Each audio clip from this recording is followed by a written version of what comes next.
welcome back to yet another week of Behind the Lens. I'm Debbie Elias, film critic, creator, and host of Behind the Lens. For those of you that know me, and for those new listeners here today, you can find my movie reviews and interviews in print and online around the world and on behindthelensonline.net. But you can find me live right here on Adrenaline Radio every Monday, 11 a.m. Pacific, 2 p.m. Eastern Time, where we go behind the lens. Yes, behind the lens and below the line. Okay, and I apologize to Oren Moverman for saying that because I know Oren hates that particular phrase. But every week you'll hear from new and fascinating, big and small talents. Today we have a very large talent joining us live at the quarter-hour mark, an icon from the world of soap opera, a bigger icon in the horror genre. Barbara Crampton is with us live at 11:15, and Barbara will be talking about a new film she has that is premiering at Los Angeles Film Festival this coming week, called Replace. It is... I will say this much about the film, because Barbara and I will talk a little more about it. It is absolutely fabulous. It is directed, the cinematography of Tim Peter Kuhn is outstanding. It is mesmerizing. It is hypnotic. The color saturation just soars. It's written and directed by Norbert Keil and co-writer Richard Stanley. So we'll talk more about Replace when Barbara joins us at the quarter-hour mark. And at the half-hour mark, we have another acclaimed director joining us this week, Lorenzo DeStefano. He's director of the new documentary Hearing is Believing that focuses on 1.5 to 2 years in the life of musician and composition prodigy Rachel Flowers, one of California's own. Rachel is a remarkable girl. What makes her talent even more remarkable is she is blind. So we're going to talk in depth with Lorenzo about putting this documentary together. And look, Brian is here today. Brian is like getting situated because he walked in the door as we were going on the air. Good morning. How does it feel to sleep in late? It doesn't feel good because I was up at 7 in the morning. I have finals today. Well, you were tomorrow. Actually up at 3 in the morning because you were on Twitter. Yes, I was up. Well, I was up working on my paper, so I went to sleep around 4, woke up at 7:30 to go drop off my brother at summer school, which is, I don't remember summer school starting at 7:45, but that's the time that he starts now. When I went to summer school to take elective classes like typing. Yeah, it started like regular school hour. I mean, I dropped him off. He looks miserable, and then from there, I ran the rest of the errands that I had to. And well, of course he's going to look miserable. Oh, yeah. But I'm here. I'm good to go. I'm ready. I'm excited. Speaking of Twitter, so I saw who's coming on today, as you teased at the beginning of the program. So I'm excited to. You're excited because Barbara's calling today. Yeah. See, I'm getting the pattern here. You know, if Brian's too tired and he doesn't want to come in, he looks and he sees who's coming in. Just like I knew there was no way he was missing Carol Cook in May. You would never miss Carol Cook. No, I try not to miss programs. I mean, I'm as on top of it as I try to be. Try harder. I love the show, so I'm here. Well, you're going to love what we're going to talk about until Barbara calls, because we're going to talk about Cars 3. The embargo got lifted today. We had the junket this weekend and the press conference, which was filled with numerous luminaries. Owen Wilson, Armie Hammer, Cristela Alonso, Kerry Washington, Nathan Fillion, Leah DeLaria, Isaiah Whitlock, Larry the Cable Guy, and of course Cars 3 director Brian Fee and producer Kevin Raher. The film is absolutely beautiful. You will totally appreciate it. It opens this Friday in theaters nationwide. You will totally appreciate, and you'll be able to see the improvement in technology, the advancement in technology since in the past 10 years when cars first came out. This particular story is It's all about mentorship, a life's journey. It is filled with old friends and new friends. Writers Kyle Murray, Bob Peterson, and Mike Rich are masters at capturing the heart and embracing the past and the present and bringing them together to create a future. Mike Rich, you may know, he wrote Secretariat and The Rookie, two extremely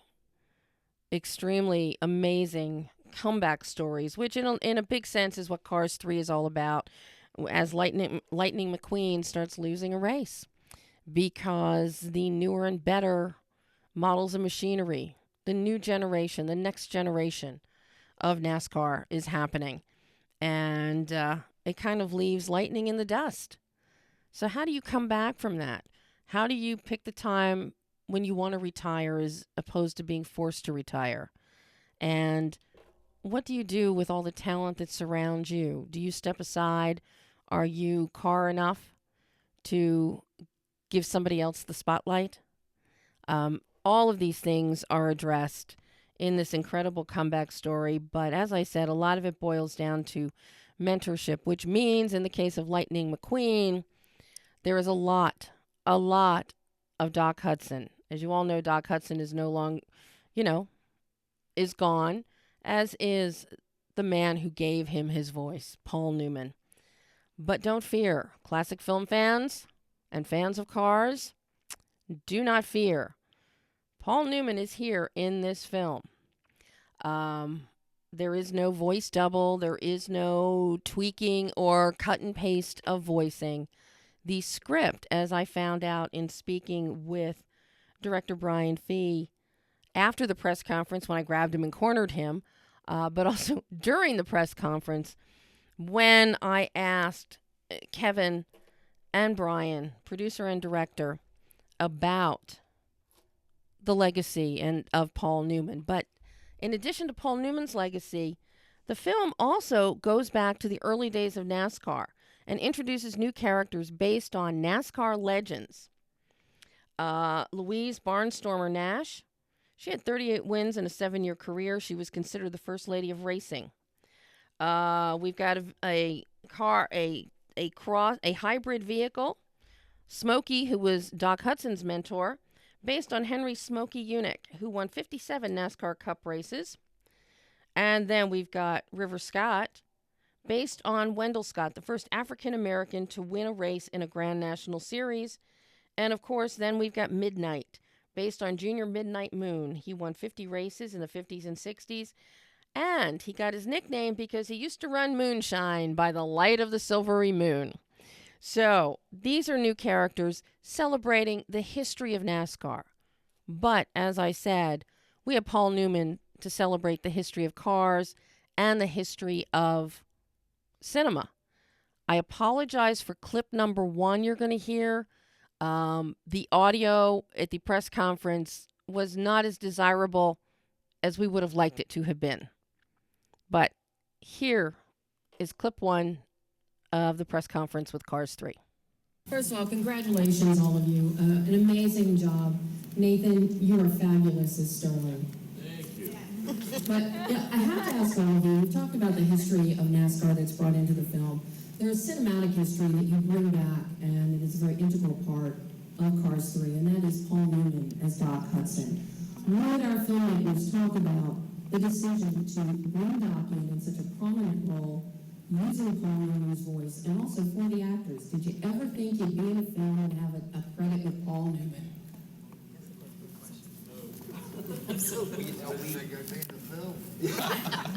We were really lucky. John Lasseter had ran on Cars 1, kept the mic open, and we had all this wonderful things. We did transcriptions, and the Newman's Own Foundation was so terrific in supporting us and knew that we were trying to be as respectful as possible with Mr. Newman's performance, and that we weren't just kind of doing it lighter. Hours of voice on tape to kind of come through and find, what was going to help us tell this story. Because there's some nuggets in there we couldn't use because they weren't helpful to telling the story. But we're, I feel, extremely fortunate that we got the right things. We got exactly what we needed, and we're just lucky. at the end of the day. We also went to the original Click and Clack tapes to record, to try to pull some lines from Tom Magliozzi, who passed away. So out of respect. So there is a lot of history in Cars 3.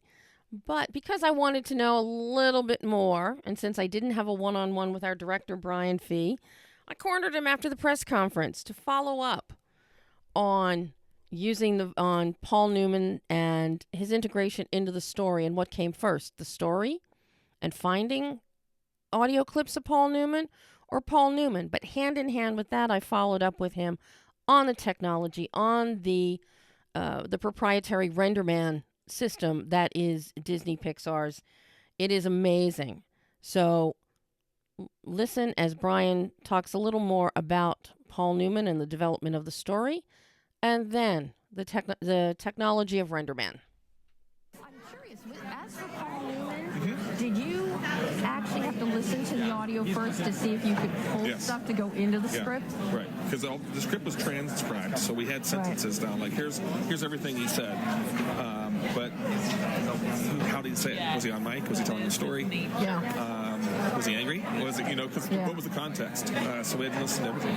Because I can imagine that could have, if you had pre-written the film and then you went back for the audio, you would have had to rewrite anyway. Yeah, it really worked out. We at one point considered a sound alike, but it was just not the right thing to do. No.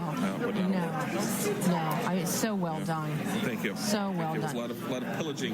And what you've done with RenderMan and RIS with the lighting and reflection this time, the lighting, the lights, and the reflective nature of the cars, the next-gen cars, fabulous. We can do some things we couldn't do in the past. Yeah, this definitely. is even upgraded from what they developed for Finding Dory. Well, yeah, we're actually using the same renderer from Dory, but Dory was underwater, and so we had to. So you think they were the first ones to figure out how to use this technology? Take your wire off. But actually, what they did didn't help us, because we were like, well, we're not underwater. It was a whole different story for us. But I mean, just the result is amazing. You can really see the progression of 10 years of technology come to fruition. Yeah, and hopefully, I want people to think. What I want people to think is, oh, it's the world I remember. Yeah. But I'm looking for better glasses. That's absolutely. And that having the contrast with Radiator Springs just ties it all together. This is positive. Beautiful job. Thank you. Beautiful. And that was Brian Fee, and this is what happens when you corner somebody after a press conference, just to get a little more information. You get unmiking and lots of noise in the background, but you get the information. Cars 3 truly is. It falls right in line with the franchise. It's a wonderful way to round out this part of the trilogy. You heard me mention to Nathan Fillion, what a great job. Yes, Nathan is, I think, one of my favorite additions to Cars 3, and he plays a sleek, he's cool, he's suave, rich, a casual sterling vehicle, and as he is so named. But and when you look at Nathan Fillion, that's pretty much what you think of. So envision Richard Castle as a car, and that's what you're going to have with his character. Other standout new characters to come into Cars 3. Leah DeLauria is she plays Miss Fritter, a school bus with smokestacks shaped like horns. And it's a very important part in the resurrection and of Lightning McQueen and his gusto and desire to win. A lot is being made about the fact that now one of the primary cars in Cars 3 is Cruz Ramirez, voiced by Cristela Alonso. Disney has always been at the forefront of female empowerment, girl power, and in diversity. And here with Cars 3, there is so much diversity, there is so much girl power, but the way it is all integrated into the story, there is nothing that signifies, oh yeah, it's a girl car, so we're giving her a chance. Oh yeah, well, these are old cars, so we're bringing them into the mix. And other, ethnic diversity comes into play. It is all seamlessly integrated. It is part of the story, and you totally even think about the diversity aspect. You are just enjoying the integration of this fabulous, fabulous film. Again, it is in theaters on Friday, and you're in for a treat because there is a short, as to be expected, called Lou, about a lost and found box at a school and a playground. It is a heart warmer. It is charming. It is sweet. The animation is absolutely mind-boggling. And again, it has wonderful messaging of kindness and friendship. And so those are two must-see picks for Friday when they open in theaters nationwide. Also opening Friday is a film that I'm very fond of, 47 Meters Down. Can't say anything about it except it's got sharks. And now, talking about a must-see, I have one of my favorite must-see people on the planet joining me, Barbara Crampton. Hey, Debbie. How are you? I'm fine. How are you? I'm great. I'm so excited to be talking with you and being at the film festival this week and showing our movie. So I know. Thanks for having me. Oh, I am, as I told you, when it came to with LAFF, LA Film Festival opening Wednesday night at the ArcLight in Culver City and at other ArcLights around town, but the main headquarters and most of the screenings are in Culver City. Thank God, because it's in my backyard and I don't have to drive. Nice. But it's a nice venue, yeah. It is, but the only person that I thought of, the first and only person I thought of, oh my God, I really want to have her on the show to talk about the festival and about her film, is Barbara. Oh, thank you so much. Well, thank you know, not only are you an icon in the soap opera world, and you've become an icon in the horror genre, but you produce and you help mentor first-time directors, younger talent, and you're a veteran of LA Film Festival. I mean, second year in a row, you've got a film at LA Film Festival. You know what? Actually, it's my third year in a row. Not in a row.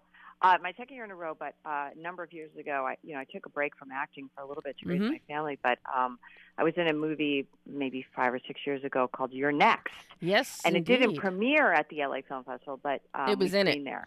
So so that was my first time there. And of course, I love You're Next. I mean, Adam Wingard, Simon Barrett, Ty West is involved in it. I mean, the whole group of guys that came up most recently in horror together. And You're Next. And Amy Simets. Yes. Who's also a producer, writer, director, and now is in the new Star Wars. And Sherry Vincent, who I just think is so underrated by people. I mean, she is so kick-ass, and she is an incredible stunt woman. Sharni Vincent. I can't believe that she doesn't have her own series right now, because to me, I feel like she was the best final girl that we've seen in a very long time, and just an amazing actress, and in a movie that did really well. So if anybody's listening, think about Sharni Vincent and hire her. She's amazing. I mean, I still want a sequel to You're Next. Right. I think those guys are pretty busy working on other stuff. Well, if they weren't so darn good, did they get snatched up for other things? But it's a testament. But, but you're always working. But, last year at Beyond the Gates took the festival by storm and has been on such a roller coaster whirlwind all year. You finally released, right?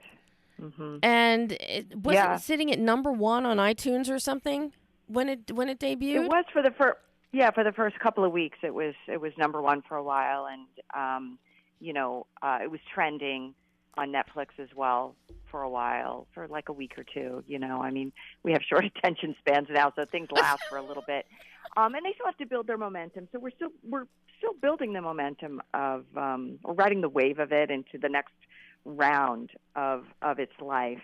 But it did really well.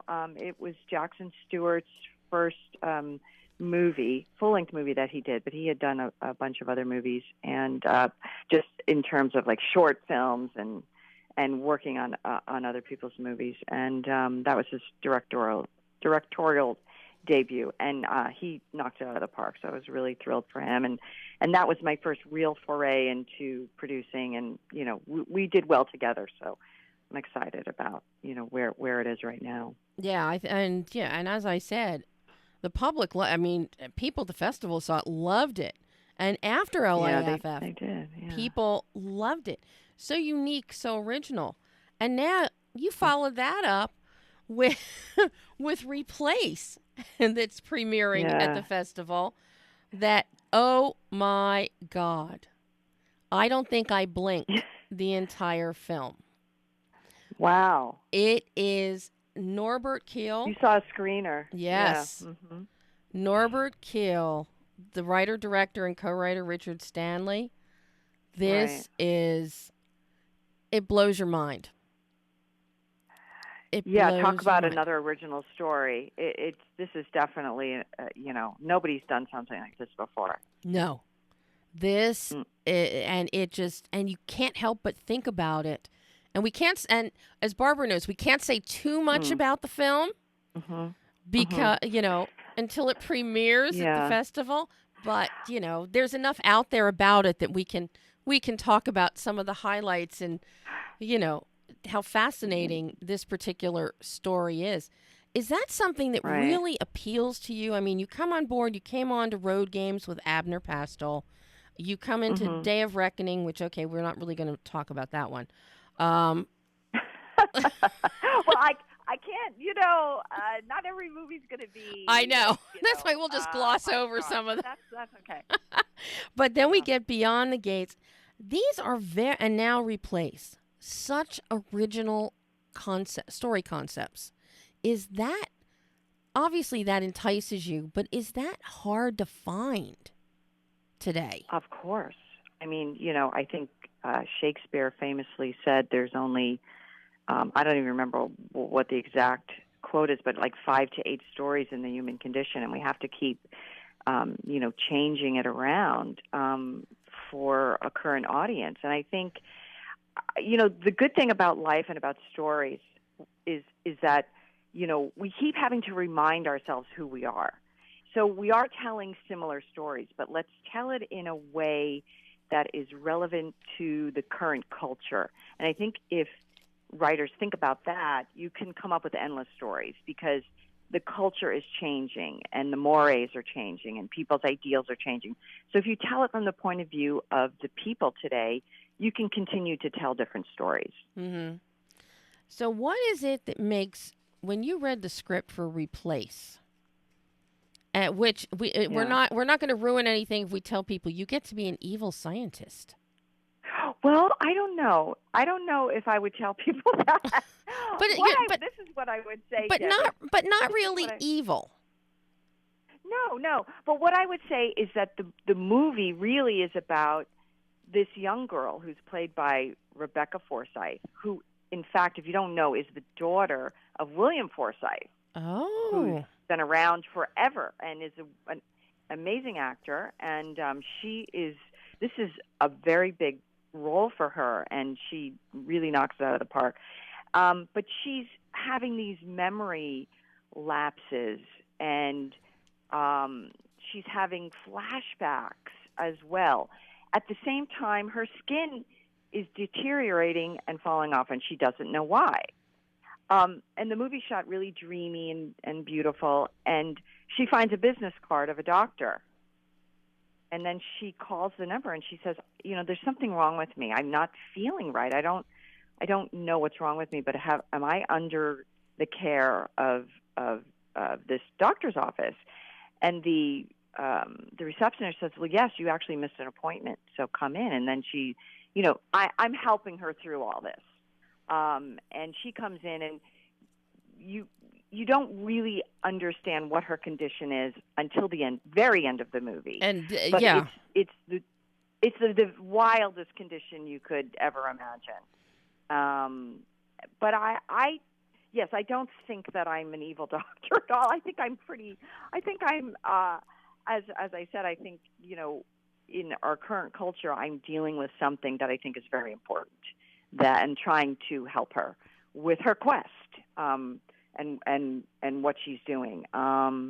and we're playing around with science a little bit. So when you play around with science, there's a few losses along the way here and there.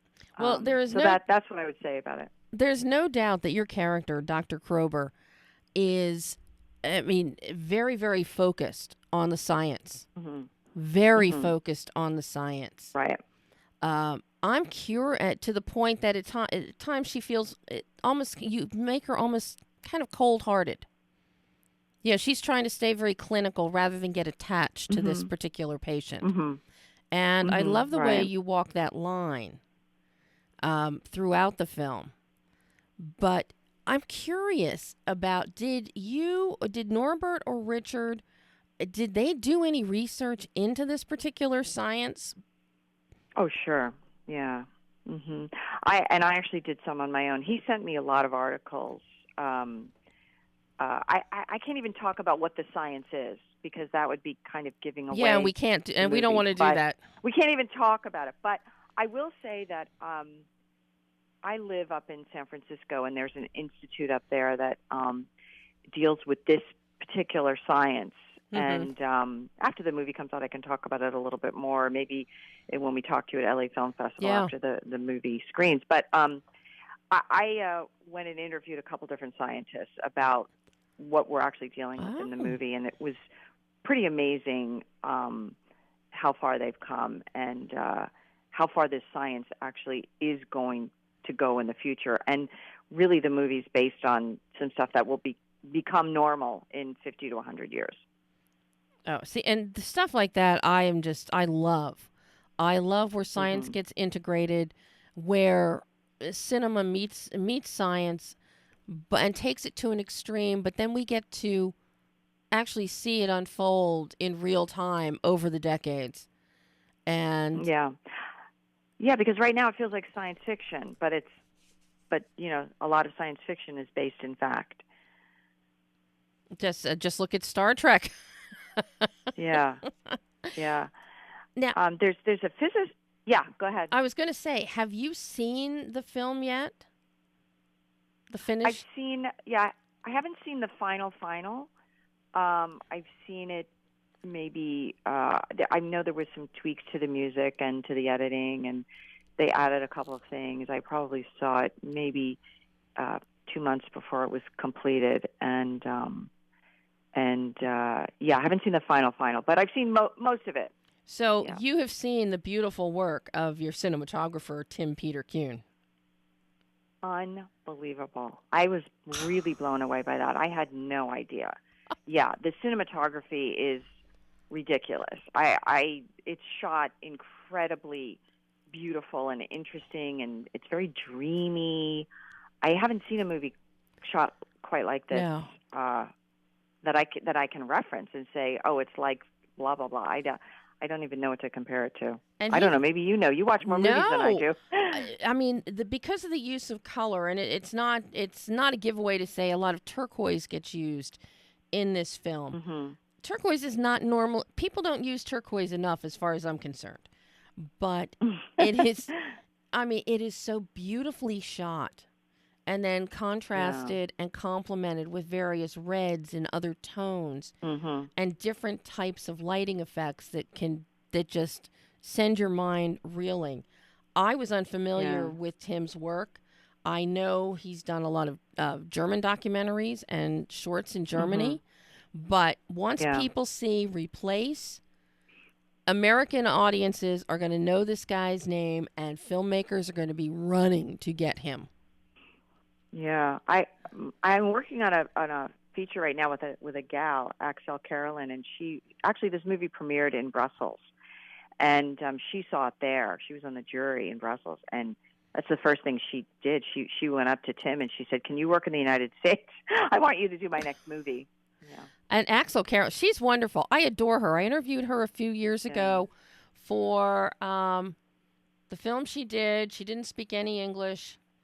She was the warrior in it. Was it Centurion? Centurion, yeah. Yes. Mm-hmm.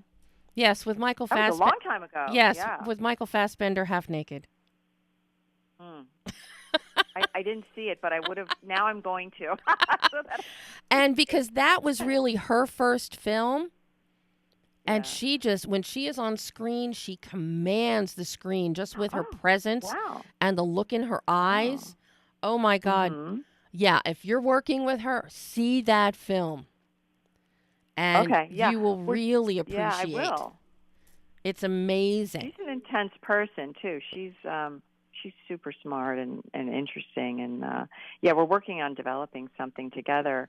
But I haven't seen her acting work. I know she started out as an actor, and then she did some journalism work, and then she decided she wanted to be a filmmaker. So she did Soulmate as well as a director, and then she was the producer and director, one of the directors on Tales of Halloween, which came out a couple of years ago, which did really well. And her segment in particular, I thought was quite good. Oh, well, now you have a viewing assignment. Yeah. You Okay. You have a I'm viewing doing assignment. it, Debbie. Yeah.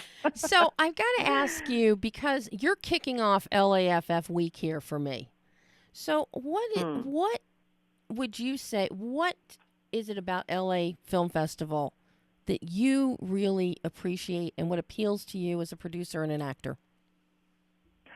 Well, look, we're here in the hub of where it's all happening. This is LA, and a lot of movies are springboarded from studios to independent movies, and people move here to work in the industry and network with other people and put projects together. And what better festival to show your movie at than the LA Film Festival? And I do think also, since they moved from downtown to Culver City, and last year was the first year they did that, they get more distributors and to come and see the movie because they're at work, and then they come that evening to see the films. And so you get a lot of people that are really in the know about movies coming to see it.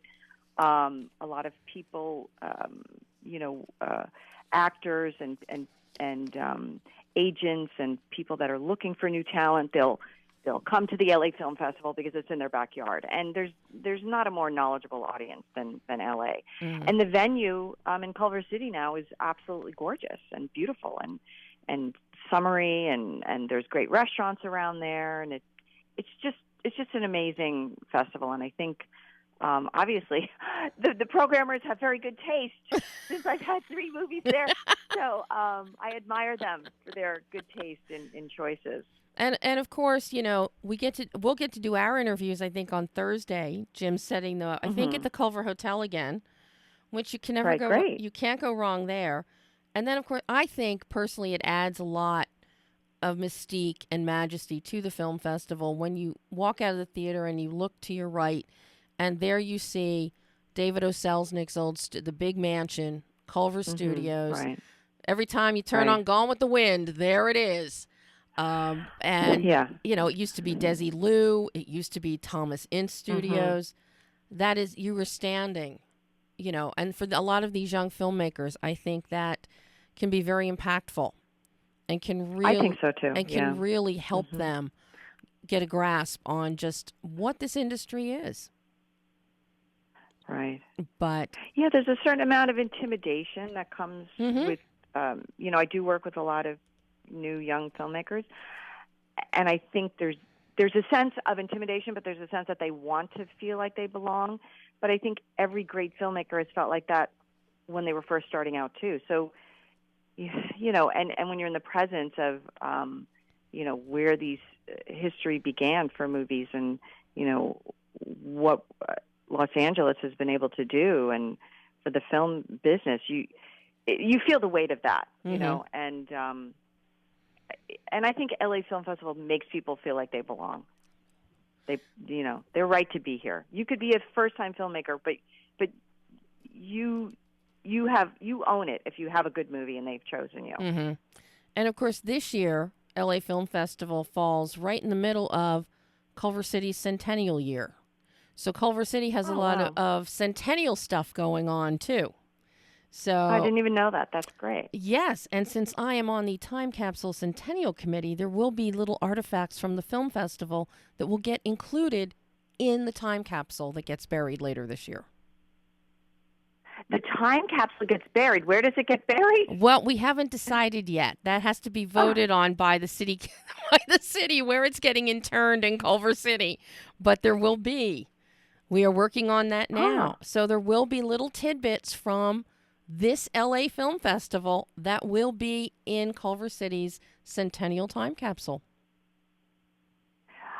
And then is it going to be excavated in 100 years from now, or 50 what's the plan? 50 or 100 years, yeah.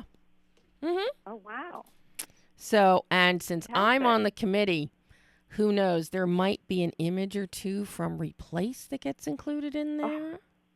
Wow, Just Debbie, saying. thank you. Just saying. That would be an honor. Well, my friend, it has been an honor and thrill to have you today. I have Lorenzo DeStefano holding. So I'm going to say goodbye to you. I will see you on Thursday. Are you doing the opening night red carpet on Wednesday? You know, my stepson is graduating from college on Friday. And so I'm flying after our interviews up to Washington, Evergreen State University, to watch him graduate. So I won't be at the screening, but I'll be around until Thursday. And I'll see you. And maybe I'll see you on the carpet Wednesday night for the opening of the festival. I think we're going to do that. I think we might do something like that, yeah. Okay, fine. I'll be on there. Come find me. All right, dear. Thanks for having me on your show. Thank you so much, Barbara. Bye. All right, see you soon. Bye-bye. And that was Barbara Crampton. She has replaced at LA Film Festival this week. And now I am so excited to have Lorenzo. Is it DeStefano or DeStefano? The first one. DeStefano. Welcome, Lorenzo, to Behind the Lens. This is such a treat to have you on the show today. Thank you for holding while we were wrapping up with Barbara Crampton. Sometimes you to the LA Film Festival as well. I'll chime in on that. Yes. Well, have you had films in the LA Film Festival before? No, but no hard feelings. You know, it's a great. I was in Filmex some years ago. Remember Filmex? Yes. It was the beginning of that. I do. Well, you have you have an amazing film that is coming out this week on Friday, June 16th. I'm sorry that you're going up against Cars 3, but but if you can interpret the competition, you know. We'll consider this alternative movie going. How's that? We're a blockbuster movie going, yeah. But, you know, hearing is believing. This is an incredible documentary about an amazing young woman, Rachel Flowers. Talk to me about how Rachel's story came to you that led you to want to do this documentary. Sure, happy to. I had made a couple of music films before and wasn't really looking to do another one, but a friend of mine, the guitarist who Rachel was in his group at the time, invited me to come down and hear her. And here in Ventura at a club, it was January 18th, 2014. And, you know, the antenna went up, and I realized that she just knocked me out, first of all. She was 20 at the time.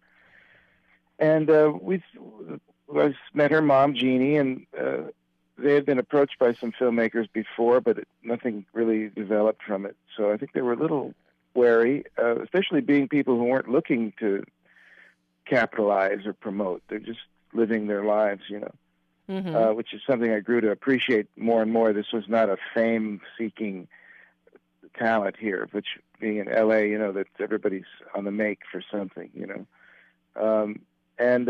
So we just began filming a couple months later in April of 14, and we ended up filming 53 days over almost a 2-year period. So this little story about a little person in a little house in a little town took on a bigness that we didn't realize at first it was going to have. Yeah, and what's so amazing about Rachel is, I mean, she is a prodigy. If ever there was, she is definitely a prodigy. I forget, how many instruments does she actually play? Well, keyboard is her first, and by keyboard we mean acoustic piano and the electric piano, with all of its variations and abilities. Drums, both digital and acoustic drumming, a guitar, ukulele, bass, some saxophone. She's omnivorous, musically. She sings very well and is constantly working with a voice teacher every week. So it's a person who taught us all a lot, and I think hopefully the viewers of the film, she's motivated not by externals, but by just curiosity. And the prodigy part separates her from most of human beings and our abilities. But from having been born 15 weeks premature, weighing 1.5 ounces, and given some question as to her survivability of all that, it makes it even more impressive where she is now and where she might be going, Yeah, and something that I truly love and appreciate with the documentary and your approach is you don't approach the documentary from the standpoint Rachel Flowers is blind. You approach it from the standpoint this young woman is an incredible musician and composer. And she just happens to be blind. Yeah, right. Because listen, there's so much out there that is trying to categorize music film, woman's film, Asian film. You need a way into these sometimes ignored or overlooked areas. But once you're there, like disabled person, black person, so on, these are people, and so we dispense with because you need to explain the blindness. I think it is interesting. And the fact that her dad also has vision issues, totally disassociated from hers. And then we get out of the way with it. And, dispense with it, deal with it appropriately, and then move on. And I think you kind of almost forget, even when watching Rachel, that she is blind. Yeah. And that's good. I think it's, So how did you go about approaching telling this story? Documentarians, each one has a different methodology at putting together a documentary. Oftentimes, you cannot plan out or pre-script something. Sometimes you can. Did you have an idea of where you were going to go with telling Rachel's story over this 2 years of her life? Or was it more or less shooting and going organically to see what was unfolding? Well, the latter really, because we didn't, as in most documentaries, unless you're doing an agenda-based piece, an expose of whatever it might be, that's your goal. And that can be okay. I mean, we need all kinds of documentation, but I've never used the narrator in any of my films. Even though I'm a writer, I don't go there. I like to find that, and it's a lot harder to make these kinds of films where we spend a year editing, and in that year you find the film or the film finds you. But we just filmed life as was going on. We did, of course, influence it by booking things like the Libby Bowl, the Dweezil Zappa thing. He knew about her, but we kind of helped to make that happen. Arturo Sandoval. So there was some filmmaker influence there, but we tried to stay organic with it. And just film it well. I produced and directed this, and people have asked me, I frankly think the role of director is often overemphasized. And I say that being a director. In this particular case, producing is the key. What you film, what you don't film, getting permission, setting it up. And then the director, in this case, the same person, but even if it's not, comes in and does their thing, which is basically don't screw it up. And now film it properly, sensitively, but it's a producing medium in a lot of ways, maybe more than narrative films. And I'm curious, Lorenzo, because you do have a strong editing background going back into the 80s. Does that help you as a producer and as a director for a documentary like this, or some of your other projects that you have done, because you look at things with an editor's eye? as much as you can in a documentary, because you're basically just sucking up material and doing it in a sensitive way. But yeah, I think my instincts as a young man in my late 20s when I began pursuing getting in the union in LA. I worked for National Geographic for a couple of years in LA as an assistant editor. I kind of lied my way into that job. If anyone's listening from there, I'll apologize now for that. And I had no idea, I'd made a couple of short films, but what a cutting room is like. It's, 300,000 feet of elephants running around, What do you do with that? And then I got in the union on a film called The Black Marble, a Joseph Wambaugh film, and worked on The Blue Lagoon for 11 months as an apprentice editor, and then gradually edited myself. Worked with a couple of Oscar-winning editors, Richard Halsey and William Reynolds. And, I was sucking it all up. I was just, coming from Honolulu, I had no business being in here. No connections or all that. So I'd highly recommend editing as a entryway into filmmaking. Even now, it's a science, and you're separated from the frenzy of production in this laboratory atmosphere. And that's where it's made. People who know anything know that. And it's helped my writing. It certainly helped being able to work with younger editors who have the technical thing down, but tend to not have worked on a feature-length story arc. They usually do short things. So it was a good collaboration between generations. And, of course, you had your editor here on Hearing is Believing was Kevin Wilson. Kevin Wilson's he was 25 when we started. He's from Denver.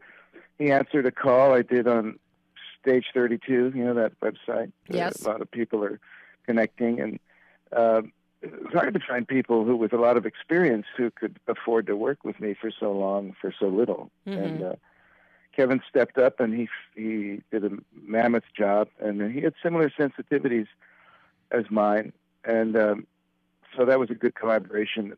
I also worked with a veteran editor. I've done several films with Sergio Palermo, who did several sequences for us, and a lot of other people who weren't editors who we just said, hey, cut this and let me see it.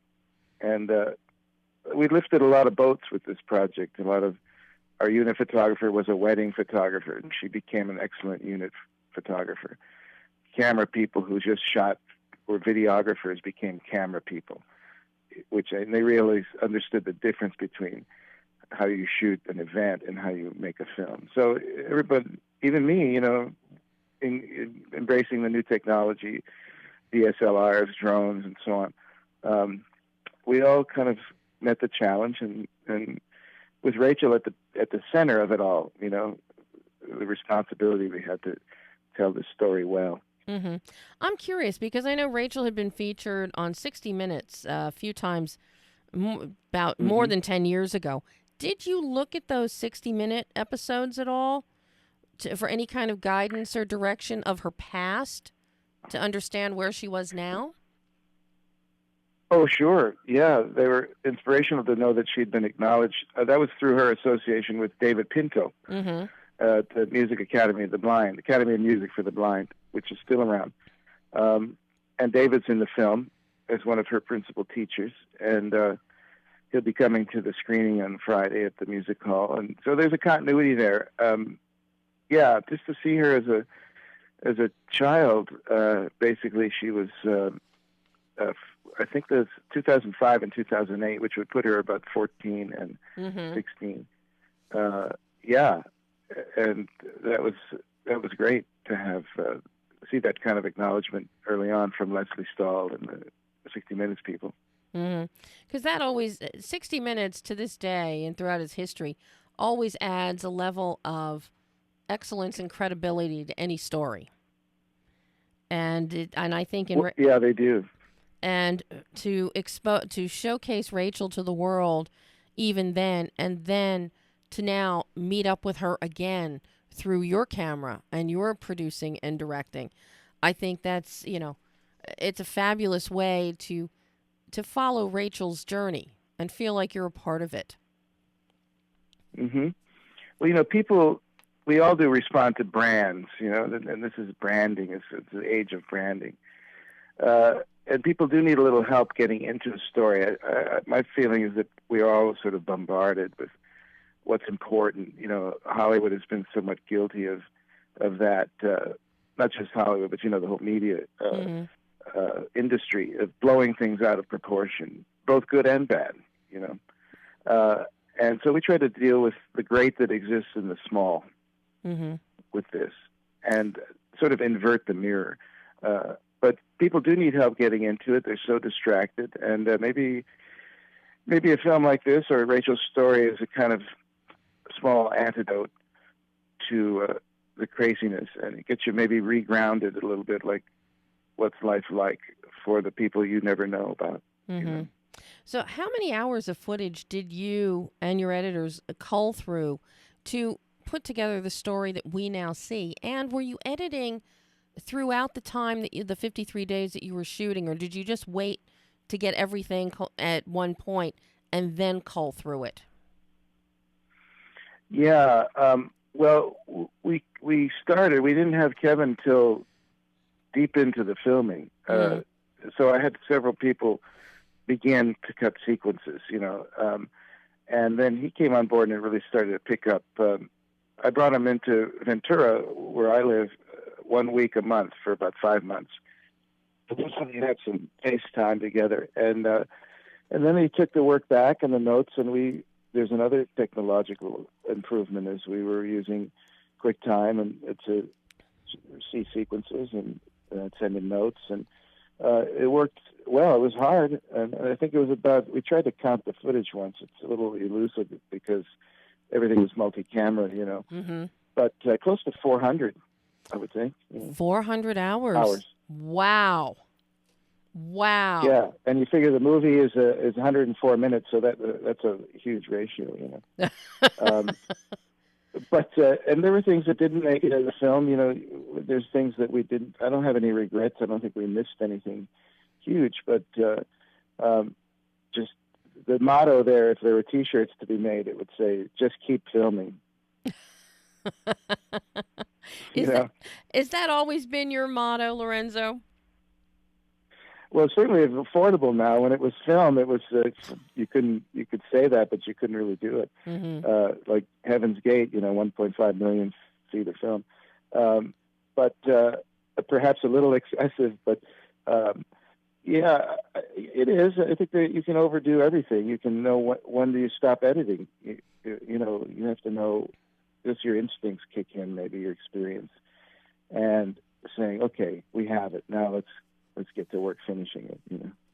So what kind of learning curve did you have as a producer and director with Hearing is Believing? What did you learn in the process of making this documentary that you will now take forward into other works? Well, the value of clarity and honesty and discovery, is always there. I've always been a curious person. Didn't go to film school. I'm self-taught, and also by the people I worked with in editing. I should again repeat the value of that. Continues to benefit me.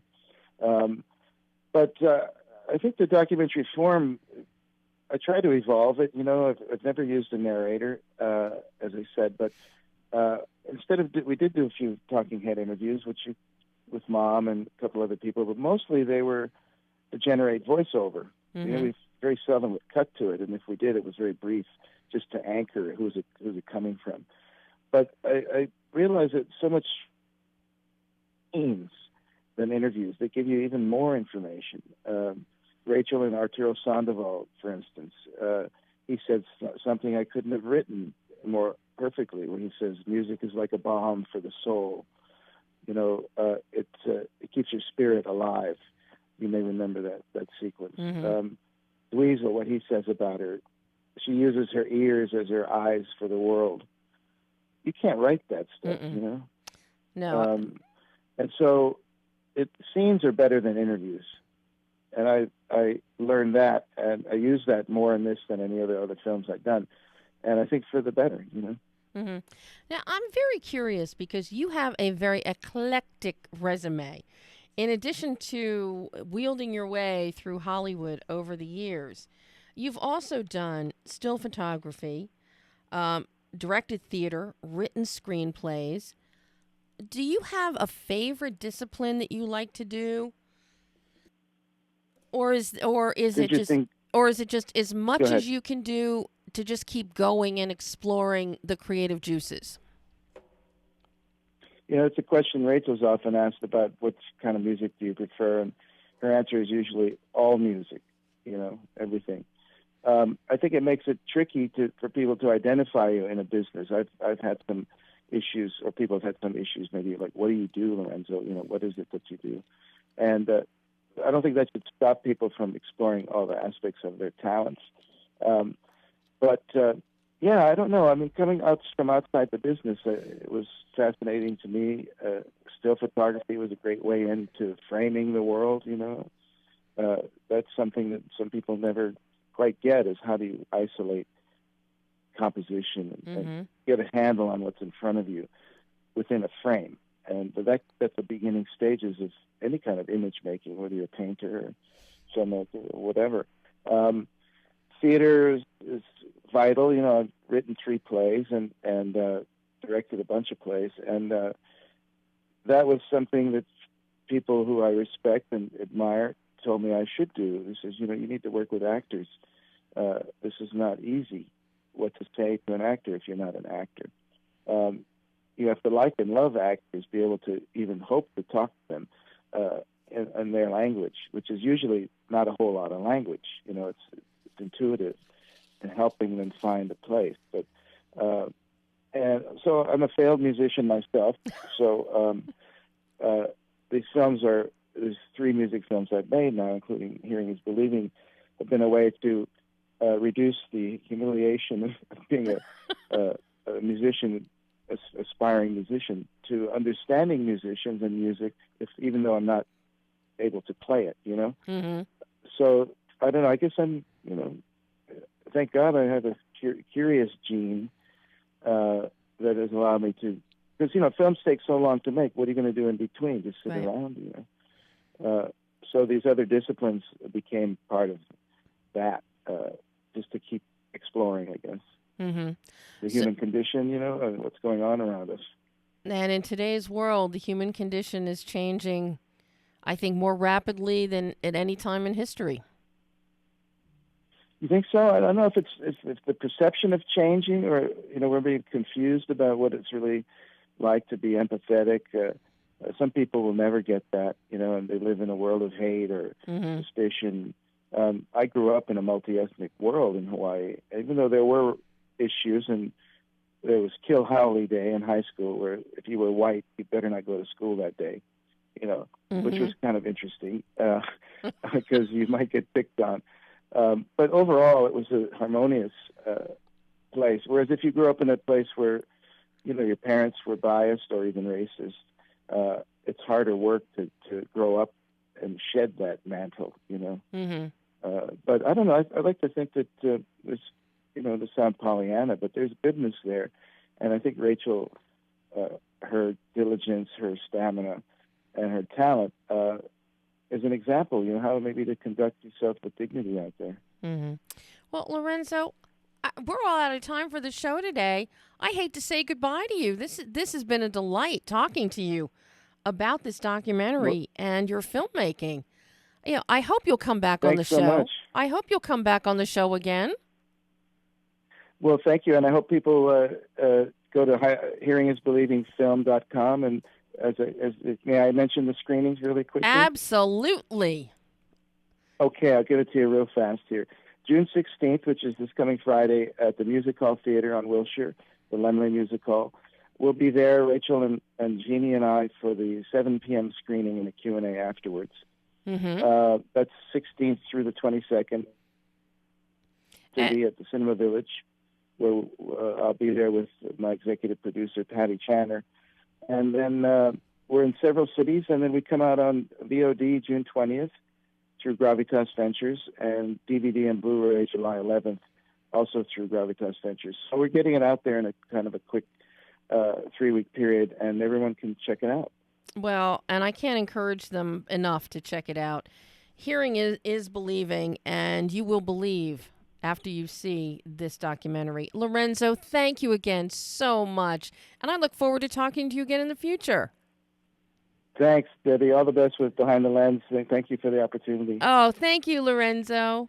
Bye-bye. Take care. Bye. And that was Lorenzo DeStefano. That is all the time we have today. We'll be back again next week. I'm Debbie Elias. This is Behind the Lens.